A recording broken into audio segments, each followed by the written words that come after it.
Hello दोस्तों, आपका स्वागत है स्टडी विद आईएएस चैनल में। दोस्तों ठीक कल मैंने आपको राज्यपाल के बारे में बताया हुआ था। आज दोस्तों जो बात करेंगे राज्यपाल की शक्तियों को लेकर बात करेंगे। ठीक है दोस्तों, तो जिन लोगों ने दोस्तों मेरी पिछली क्लास नहीं देखी है आप लोग देख लीजिए, क्योंकि आज की क्लास में आपको मज़ा आ जाएगा। ठीक, चलिए दोस्तों, अगर आपको वीडियो मेरा पसंद आ रहा है तो दोस्तों आप लोग लाइक करें, सब्सक्राइब करें और ज़्यादा से ज़्यादा दोस्तों शेयर करें।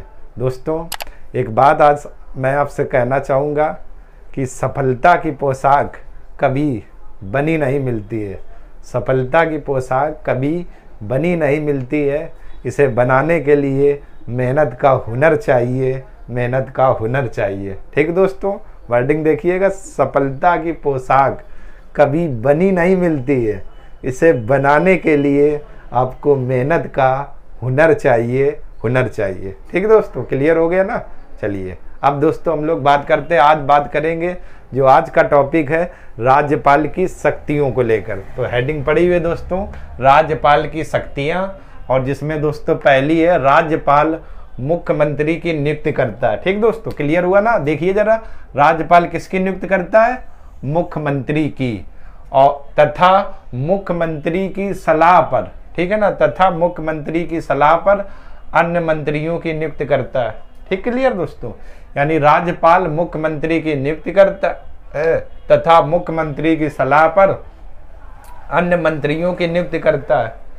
राज्य का प्रत्येक मंत्री राज्यपाल के प्रसाद पर्यंत अपना पद धारण करता है। ठीक, और ये बात दोस्तों किस आर्टिकल में कही गई है? अनुच्छेद 164 में। यानी जो राज्यपाल होता है दोस्तों वो मुख्यमंत्री की नियुक्ति करता है और मुख्यमंत्री की सलाह से अन्य मंत्रियों की नियुक्ति करता है, और जो भी मंत्री होते हैं वो राज्यपाल के प्रसाद पर्यंत अपना पद क्या धारण करता है। प्रसाद पर्यंत का मतलब राज्यपाल के अनुसार ये बने रहते हैं। जब राज्यपाल चाहेगा या उसको लगेगा तो वो मुख्यमंत्री सलाह से इनको क्या दोस्तों हटा भी सकता है, हटा भी सकता है। क्लियर हुआ दोस्तों। ठीक, चलिए दूसरा दोस्तों कार्य की बात करें तो राज्यपाल राज्य के महाधिवक्ता, ठीक, इसके बाद राज्य लोक सेवा आयोग के अध्यक्ष, इसके बाद राज्य निर्वाचन आयोग, ठीक, के अध्यक्ष होगा दोस्तों। वह विश्वविद्यालय के उप कुलपतियों की क्या नियुक्ति करता है। तो राज्यपाल के दोस्तों मुख्य काम देखिएगा, राज्यपाल राज्य के महाधिवक्ता, ठीक, राज्य लोक सेवा आयोग के अध्यक्ष दोस्तों, और राज्य निर्वाचन आयोग के अध्यक्ष हुआ विश्वविद्यालयों के उप कुलपतियों की नियुक्ति कौन करता है दोस्तों? राज्यपाल करता है, राज्यपाल करता है। इसके बाद तीसरा दोस्तों कार्य की बात करें तो राज्यपाल विधानसभा में एक सदस्य मनोनीत करता है जो हमारा क्या कहलाता है? Anglo Indian, Anglo Indian. ठीक है ना। लेकिन आपको पता होगा कि एंग्लो इंडियन का प्रावधान अनुच्छेद 104 के 104वां संविधान संशोधन के तहत क्या दोस्तों हटा दिया गया है। ठीक है ना। जो लोकसभा में एंग्लो इंडियन का दो सदस्य मनोनीत करने का राष्ट्रपति के पास जो अधिकार था उसे क्या दोस्तों हटा दिया गया। इसके बाद देखिए, जिन राज्यों में विधान परिषद है वहां उसकी कुल सदस्य संख्या के, जो भी वहां पर सदस्य संख्या है 1/6 सदस्य राज्यपाल द्वारा मनोनीत किए जाते हैं। ये सदस्य साहित्य, कला, विज्ञान, समाज सेवा के क्षेत्र में विशेष अनुभव रखते हैं, यानी कि वहां से क्या लिए जाते हैं। ठीक दोस्तों, तो राज्यपाल के कार्यों में अगर बात करें दोस्तों तो पहला काम यह मुख्यमंत्री की नियुक्ति करता है, दूसरा मुख्यमंत्री की सलाह से अन्य मंत्रियों की नियुक्ति करता है, और जो भी अन्य मंत्री होते हैं वो राष्ट्रपति के क्या प्रसाद पर्यंत अपना पद धारण करते हैं। अगला, राज्यपाल विधानसभा में 2 एंग्लो इंडियन को क्या मनोनीत करता है। इसके बाद अगला, राज्यपाल राज्य के महाधिवक्ता, राज्य लोक सेवा आयोग के अध्यक्ष, राज्य निर्वाचन आयोग व विश्वविद्यालय के उप कुलपतियों की क्या नियुक्ति करता है, नियुक्ति करता है। ठीक दोस्तों। इसके बाद अगला, जिन राज्यों में विधान परिषद है वहां उसकी कुल सदस्य संख्या का 1/6 सदस्य राज्यपाल द्वारा मनोनीत किए जाते हैं, और ये सदस्य साहित्य, कला, विज्ञान और समाज सेवा के क्षेत्र में से लिए जाते हैं, क्योंकि उन क्षेत्रों में इन्हें क्या विशेष अनुभव होता है दोस्तों, विशेष अनुभव होता है। क्लियर हो गया दोस्तों। चलिए इतने का आप लोग एक बार स्क्रीनशॉट ले लीजिए, इसके बाद आगे बात करते हैं।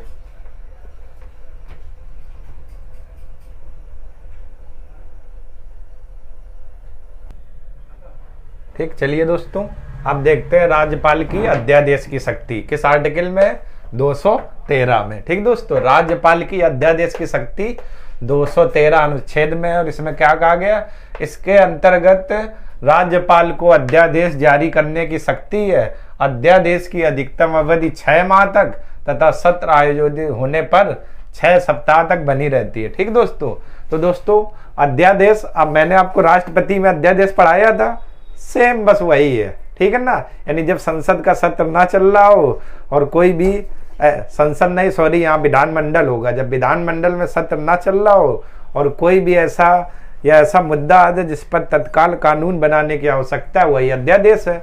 वो केंद्र में था दोस्तों, राष्ट्रपति के हाथ में, यहाँ राज्य में किसके, राज्यपाल के हाथ में। तो सेम वही है और देख लीजिए अवधि भी वही है। तो अध्यादेश की अधिकतम अवधि कितनी, 6 माह तक तथा सत्र आयोजित होने पर 6 सप्ताह तक बनी रहती है। और ये दोस्तों किस अनुच्छेद में, 213। ठीक दोस्तों, इस अनुच्छेद को ध्यान रखिएगा, बहुत बार पूछा गया ये आपके एग्जाम में, मोस्ट इंपॉर्टेंट रहेगा। ठीक, अध्यादेश का दोस्तों मतलब ये होता है जब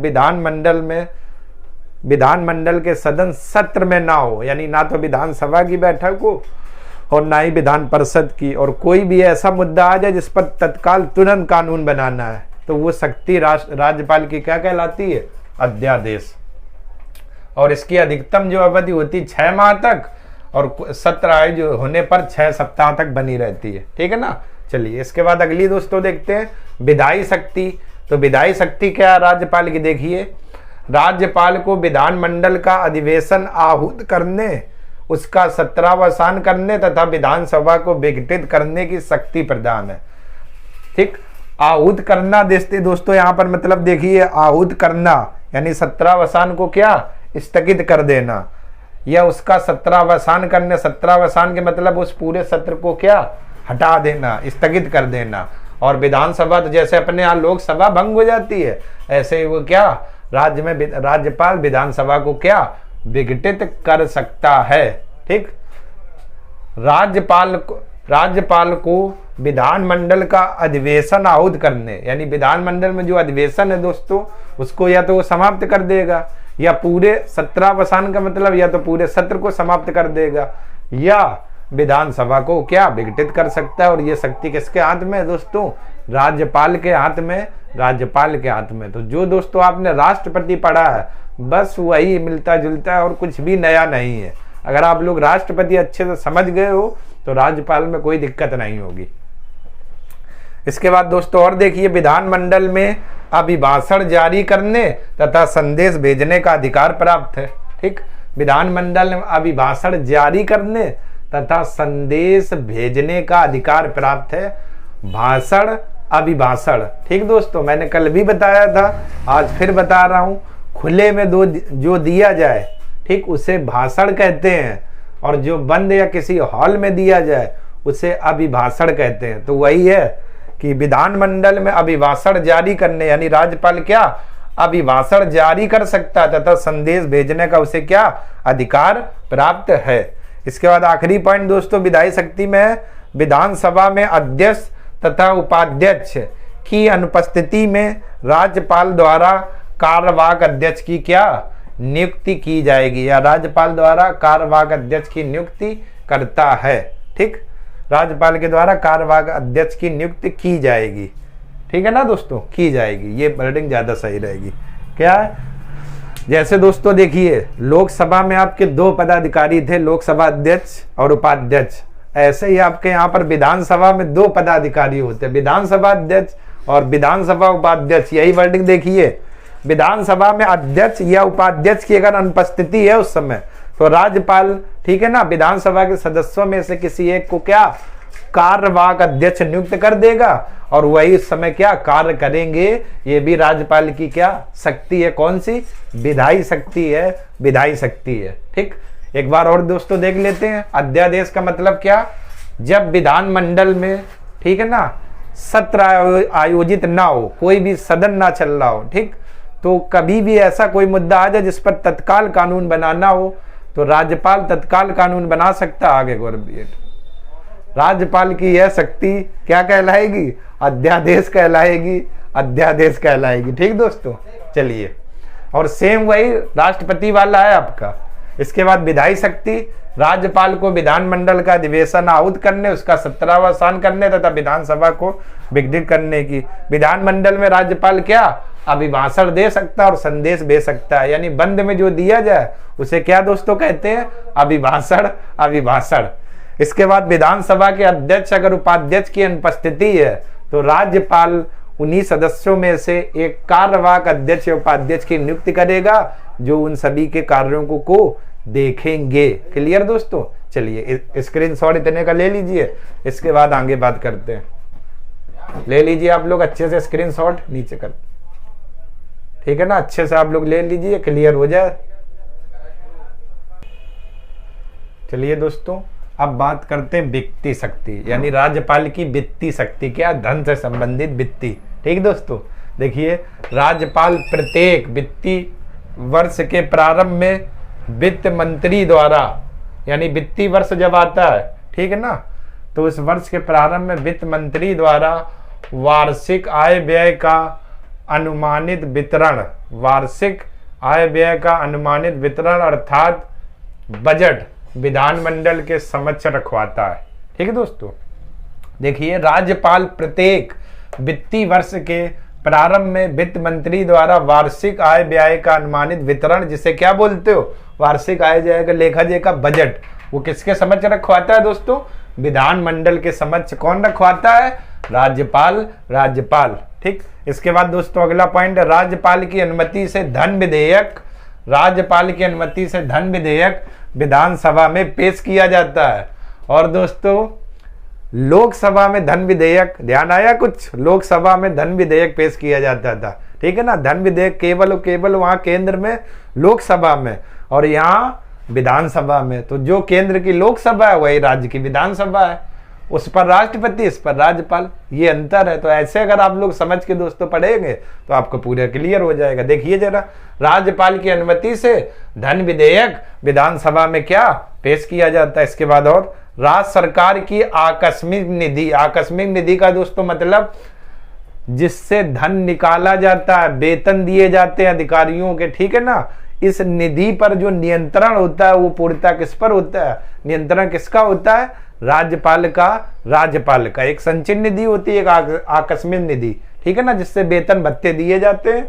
तो ये जो आकस्मिक निधि है कहाँ की? राज्य की। तो राज्य की निधि पर राज्यपाल का क्या नियंत्रण होता है? नियंत्रण होता है। ठीक, देखते हैं दोस्तों ये एक बार और। राज्यपाल प्रत्येक वित्तीय वर्ष के प्रारंभ में वित्त मंत्री द्वारा वार्षिक आय व्यय का अनुमानित वितरण अर्थात बजट विधानमंडल के समक्ष रखवाता है। राज्यपाल की अनुमति से ही धन विधेयक किसमें प्रस्तुत किया जाता है? विधानसभा में। और राज्यपाल की आकस्मिक निधि पर किसका नियंत्रण रहता है? राज्यपाल का नियंत्रण रहता है। क्लियर दोस्तों हो गया ना? चलिए स्क्रीनशॉट ले लीजिए। इसके बाद एक दो पॉइंट दोस्तों और बचे हुए हैं, क्लियर करा के आपका राज्यपाल का टॉपिक खत्म करते हैं। चलिए दोस्तों अब देखते हैं राज्यपाल की न्यायिक शक्ति। ठीक है दोस्तों, न्यायिक शक्ति क्या है? उच्च यानी हाई कोर्ट, न्यायालय की सलाह से राज्यपाल किसकी नियुक्ति करते हैं? देखिए दोस्तों, जिला न्यायाधीशों की नियुक्ति करता है। किसकी सलाह से? उच्च न्यायालय की सलाह से राज्यपाल जिला न्यायाधीशों की क्या नियुक्ति करता है? नियुक्ति करता है। इसके बाद दूसरा पॉइंट न्यायिक शक्ति में हुआ है सुनिश्चित करता है कि वार्षिक राज्य बजट को विधानमंडल में रखा जाए। ठीक है दोस्तों, यानी जो वार्षिक राज्य का बजट होता है ये कौन निश्चित करता है? राज्यपाल क्या निश्चित करता है कि उसे क्या विधानमंडल में रखा जाए, विधानमंडल में रखा जाए। इसके बाद अगला पॉइंट, राज्यपाल किसी अपराध के लिए साबित दोषी की सजा को क्षमा करने व सजा कम करने की शक्ति क्या राज्यपाल को प्रदान है। लेकिन मृत्यु, अगर किसी व्यक्ति को फांसी की सजा अगर दे दी जा चुकी है तो राज्यपाल को यह अधिकार नहीं है कि उसकी फांसी की सजा क्या रुकवा दे। यह और यह केवल दोस्तों राज्यपाल किसे अधिकार है? राष्ट्रपति को, राष्ट्रपति को। जैसे क्या, अगर किसी व्यक्ति को किसी चीज के लिए सजा दे दी गई है, ठीक, तो राज्यपाल बस इतना काम करेगा, उस सजा को या तो क्षमा कर सकता है, ठीक, या सजा को कम कर सकता है। कम मतलब जैसे 5 वर्ष है 3 वर्ष कर सकता है, या जैसे चाल चलन अच्छा हुआ तो 1 वर्ष सजा का बचा हुआ तो उसे क्षमा करके हटो, ठीक है इनका अच्छा जाने दो। लेकिन फांसी की सजा केवल और केवल रोकने का अधिकार राष्ट्रपति को है, राष्ट्रपति को है। ठीक है दोस्तों, क्लियर। इसके बाद कुछ अन्य पॉइंट। यूपी के प्रथम महिला राज्यपाल कौन थी? सरोजिनी नायडू। राज्यपाल की मृत्यु और त्याग पत्र देने पर उच्च न्यायालय के मुख्य न्यायाधीश कार्यवाहक भार संभालते हैं। जैसे दोस्तों क्या था, अगर राष्ट्रपति उपराष्ट्रपति उस समय नहीं है, ठीक, तो सुप्रीम कोर्ट के मुख्य न्यायाधीश कार्यवाहक राष्ट्रपति का भार संभालते थे। सेम यही है, राज्यपाल की मृत्यु और त्याग पत्र, अगर राज्यपाल त्याग पत्र दे देते, अगर उनकी मृत्यु हो जाती है तो उच्च न्यायालय के मुख्य न्यायाधीश कार्यभार संभालते हैं। यानी उच्च न्यायालय का जो मुख्य न्यायाधीश है वो राज्यपाल का क्या कार्यभार संभालेगा। क्लियर दोस्तों। देख लेते हैं न्यायिक शक्ति में। उच्च न्यायालय की सलाह से जिला न्यायाधीशों की नियुक्ति करता है, वह सुनिश्चित करता है वार्षिक राज्य बजट में को विधानमंडल के समक्ष रखा जाए। अगर राज्यपाल किसी व्यक्ति को ने अपराध किया और उसे सजा हो गई तो राज्यपाल उस सजा को या तो माफ कर सकता है या तो कम कर सकता है। ठीक दोस्तों, क्लियर हो गया ना। चलिए दोस्तों, इस टॉपिक के साथ में विधायिका का आपका पहला चैप्टर आज कंप्लीट होता है। राज्यपाल कल की दोस्तों जब क्लास होगी तो मुख्यमंत्री पर क्या चर्चा करेंगे, पहले एक बार आप लोग इतने का स्क्रीनशॉट ले लीजिए। ठीक दोस्तों, चलिए आज की क्लास यहीं तक रखते हैं, क्योंकि राज्यपाल का जो टॉपिक था आपका क्लियर हो गया। और कल दोस्तों मुख्यमंत्री पर लेकर चर्चा करेंगे। और शुरुआत में मैंने एक बात बोली थी कि सफलता की पोशाक कभी बनी नहीं मिलती है, सफलता की पोशाक कभी बनी नहीं मिलती है, इसे बनाने के लिए मेहनत का हुनर चाहिए। ठीक दोस्तों, तो आप इसका मतलब और अर्थ अच्छे से समझ गए होंगे। ठीक दोस्तों, चलिए दोस्तों, अगर आपको वीडियो पसंद आ रहा है तो आप लोग लाइक करें, सब्सक्राइब करें और ज़्यादा से ज़्यादा शेयर करें। और मैं प्रार्थना करता हूँ आपका जीवन आनंदमय हो। तब तक के लिए आप लोगों का धन्यवाद।